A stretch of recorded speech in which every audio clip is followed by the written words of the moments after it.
Usually काय असे सापडत नाही तो साप. हां हां हे आता मी सांगतोय की आता गेल्या 5 वर्ष होत आहेत मला लोणारमध्ये हा पहिला रेस्क्यू आहे. नमस्कार मित्रांनो, परत एकदा स्वागत आहे सर्वांचं आपल्याच यूट्यूब चॅनलमध्ये. आज आपण आलो आहे सरस्वती तांबोळा रोडला विलास सरकटे यांच्या गोठ्यावर. इथे यांना एक साप दिसलाय, त्याला रेस्क्यू करण्यासाठी आपण आलो. कुठे? ह्याच्या खाली का? या कपड्याच्या खाली झाकून ठेवला यांनी.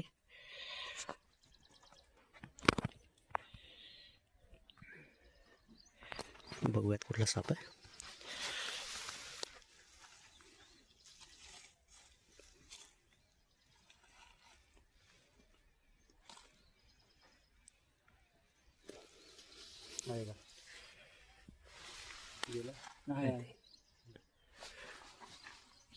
पकड कमलेश.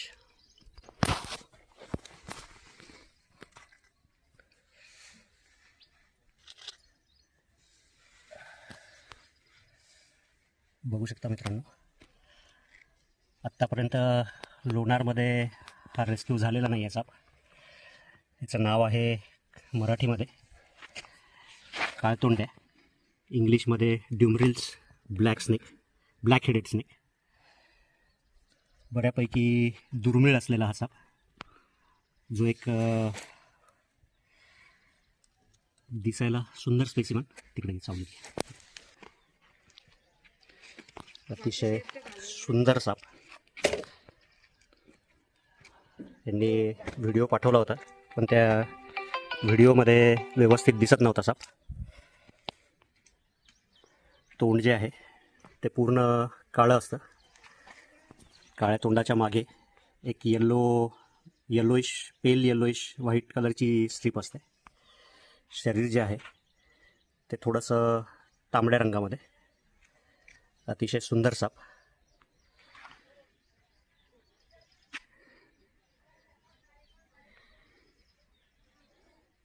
जो लोणारमध्ये म्हणजे लोणार तालुक्यात अजून रेस्क्यू झालेला नाही.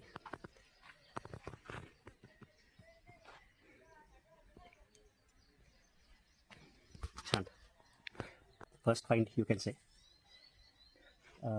हे आहेत सरकटे साहेब, ज्यांच्या गोठ्यावर आपण याला पकडला आहे. आणि दत्ता शिंदे, ज्यांच्याकडे माझा नंबर होता, त्यांनी फोन करून लगेच बोलवून घेतलं. काय कसं काय दिसलं? सहसा इथून निघाला बाहेर. हां, यांनी बघितला, अच्छा. लगेच कॉल केला याने तुम्हाला. आता आहे आपलं शेतात सगळेच साप राहतात, पण हा दुर्मिळ साप आहे. अच्छा. म्हणजे आता तुम्ही त्या गोष्टीला ॲक्सेप्ट नाही करणार, पण नशीबवान आहेत की तुमच्या शेतामध्ये असा साप निघाला.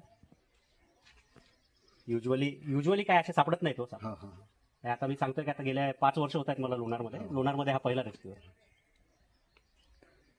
मागच्या वर्षी एक पकडला होता हो, तो, धामण. इथंच सोडून दिला होता. अं, 2-3 वेळा दिसला परत तो.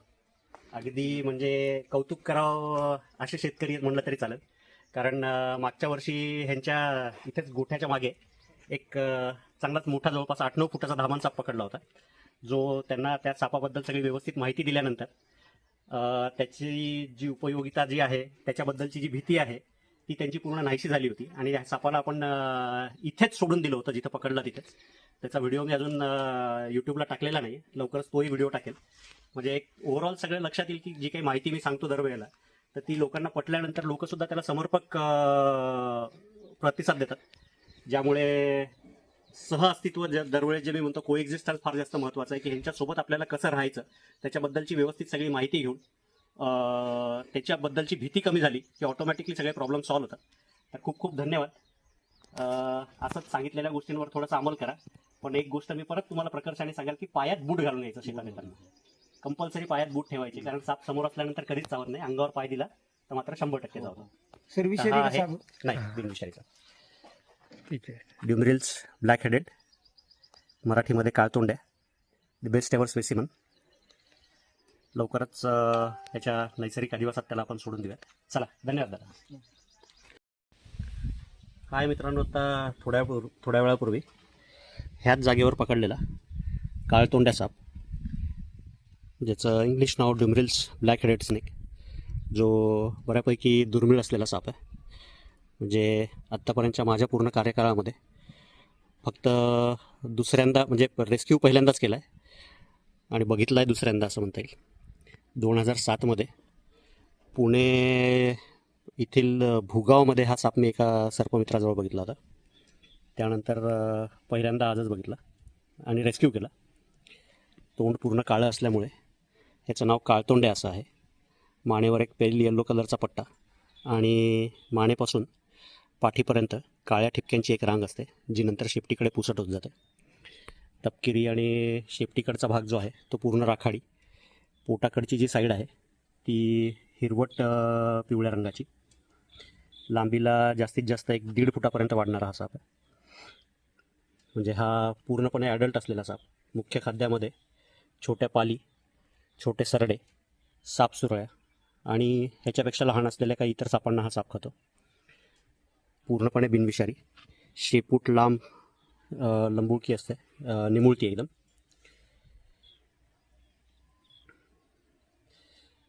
आता जिथं पकडला आहे ॲक्च्युली तिथेच आपण ह्याला सोडायला आलेलो आहोत. ज्या ह्याच्या काही नोंदी घ्यायच्या होत्या, काही रेकॉर्डसाठी फोटोग्राफ्स पाहिजे होते, तर ते सगळे घेतल्यानंतर जिथं पकडला आहे त्याच जागी आपण सोडायला आलेलो आहे. हे जी पोती ठेवलेली दिसत आहेत ह्या पोत्याच्या इथेच हा साप होता.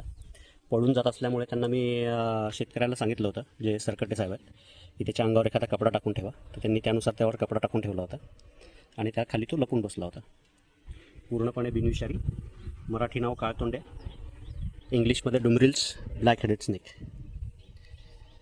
डोक्यावरील काळा भाग तोंडाचा आणि सुंदर अशी सोनेरी रंगाची डिझाईन असते त्याच्यावर. ह्याच्यासारखाच दिसणारा जो एशिया खंडातला सगळ्यात छोटा विषारी साप जो आहे पवळा, ज्याचं इंग्लिश नाव आहे स्लेंडर कोरल स्नेक, त्याचं आणि ह्याचं हेड ऑलमोस्ट सारखंच असतं, पण त्याच्या शेपटीकडच्या भागावर 2 काळ्या रेषा असतात आणि तिथला खालचा भाग जो आहे तो लाल रंगाचा असतो. त्यामुळे त्याचं नाव मराठी नाव पवळा आहे. पण तो जाडीला एवढा नसतो. म्हणजे आपल्या पेनमधली जी रिफिल आहे त्या पेनमधल्या रिफिलची जी जाडी आहे त्या जाडीचा तो पवळा साप असतो आणि हा त्याच्यापेक्षा थोडासा जाड असतो. त्याची शेपूट जी आहे ती छोटी असते. आता छोटी आणि मोठी हे शेपूट कसं जस्टिफाय होतं, तर त्याची जी शी करायची जी जागा असते तिथून मागचे जे लेंथ आहे त्यावरनं शेपूट लहान किंवा मोठी असं ठरवलं जातं. काळतोंड्या, इंग्लिश नाव डिमरिल्स ब्लॅक हेडेड स्नेक, पूर्णपणे बिनविषारी, बऱ्यापैकी दुर्मिळ असलेला. म्हणजे 33 वर्षात मी पहिल्यांदा रेस्क्यू केला आहे. तर ज्या साईडनी तो चालत आला होता त्या साईडला आपण त्याला रिलीज करतो आहे. त्याच्या अधिवास जो आहे तो युजली थोडंसं डेन्स फॉरेस्ट, जिथे लाकडं पडलेली असतात, उंडके वगैरे, वाळलेला पालापाचोळा, अशा ठिकाणी राहणारा हा साप आहे.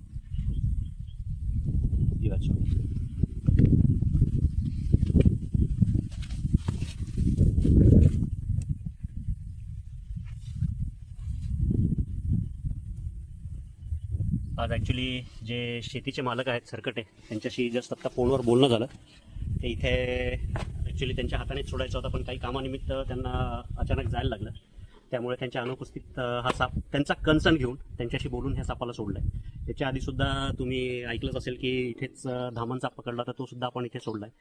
तर सगळ्यात महत्त्वाचं म्हणजे सहअस्तित्व, कोएक्झिस्टन्स जे आहे, त्यांच्यासोबत आपल्याला कसं राहता येईल आणि निसर्गाचा समतोल कसा राखता येईल यावर आपल्याला सगळ्यांना विचार करणं फार जास्त जरुरी आहे. जर सापाबद्दल सांगितलेली माहिती जर आवडली असेल, जर व्हिडिओ आवडला असेल तर लाईक करा. चॅनलला अजून सबस्क्राईब केलेलं नसेल तर सबस्क्राईब करा आणि कमेंट करायला विसरू नका. धन्यवाद.